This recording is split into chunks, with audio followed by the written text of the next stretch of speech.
အားလုံးပဲမင်္ဂလာနံနက်ခင်းပါခေယူနာတော်သည်နံနက်တိုင်းအသက်ဖြစ်သည်လို့ဆိုထားတဲ့အတိုင်းဒီနေ့မနက်ခင်းမှာလည်းအသက်တော်ခေယူနာတော်နဲ့အတူဘုရားသခင်နဲ့အစပြုနိုင်ဖို့ Start Your Day with God ရဲ့ Drops of Light အစီအစဉ်ကနေကြိုဆိုလိုက်ပါတယ်ဒီနေ့ဖတ်ပြပေးမယ့်အကြောင်းအရာကတော့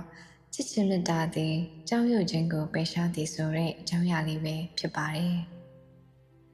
ကြောင်းရွံ့ခြင်းဆိုတာလူသားတိုင်းမှာရှိတတ်တဲ့သဘာဝတစ်ခုပါ။ဒါပေမဲ့တမန်ကျမ်းစာကကျမတို့ကိုဒီကြောင်းရွံ့စိတ်ကိုဘယ်လိုအောင်နိုင်မလဲဆိုတာသင်ကြားပေးထားပါတယ်။ဘုရားသခင်ကကျမတို့ကိုကြောင်းရွံ့ခြင်းနဲ့နေထိုင်စေချင်တာမဟုတ်ပါဘူး။ကိုယ်တော်က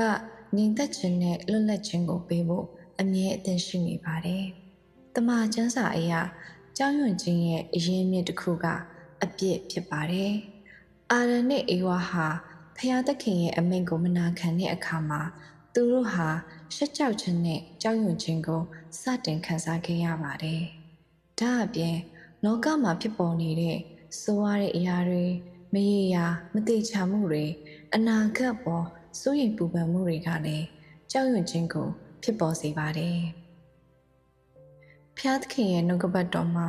ကြောက်ရွံ့ခြင်းကိုအောင်နိုင်မှုအတွက်အားပေးမှုတွေဂတိတော်တွေအများကြီးပါဝင်ပါတယ်။ဟေရှာယခန်းကြီး47အငယ်30မှာဆိုရင်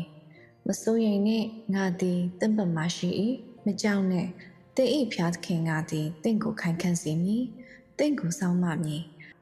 ငါသစ္စာလက်ရလက်ဖြင့်ထောက်ပံ့မည်လို့ဟောပြထားပါတယ်။ဖျားသခင်ဟာကျမတို့ကိုဘယ်တော့မှတယောက်တည်းထားခဲ့မှာမဟုတ်ပါဘူး။ချစ်ခြင်းမေတ္တာသည်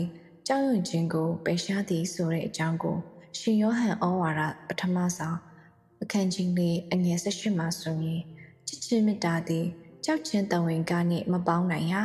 တန်ဝင်ကသည်ပူပန်ခြင်းဝေဒနာကိုဖြစ်စေသောကြောင့်စုံလင်သောမေတ္တာသည်တန်ဝင်ကကိုပယ်ရှားတတ်၏တန်ဝေကရှိသောသူသည်မေတ္တာနှင့်မပြည့်စုံသေးလို့ရေးသားဖော်ပြထားပါတယ်။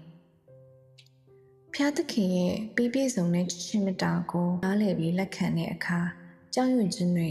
ကွယ်ပြောက်သွားပါတယ်။ကြောက်ရွံ့ခြင်းဆိုတာကျမတို့ဖျားသခင်အပေါ်ယုံကြည်ကိုးစားမှုအားနည်းနေချိန်မှာပုံမူကြီးထွားလာတတ်ပါတယ်။ဖျားသခင်ရဲ့ချစ်ခြင်းမေတ္တာဂတိတော်တွေနဲ့ကျမတို့အနည်းအပါးမှာအတူရှိနေတာကိုအမြဲတည်းရခြင်းအပြင်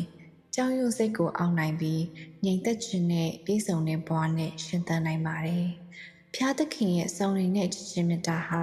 ကြောက်ရွံ့မှုတွေကိုဖယ်ရှားပစ်နိုင်တယ်။ဒီနေ့ဖျားရဲ့မေတ္တာထဲမှာငြိမ်သက်စွာနေပါ။အားလုံးပေါ်ဖျားသခင်ကောင်းချီးပေးပါစေ။ယေရှုခရစ်နာမ၌အာမင်။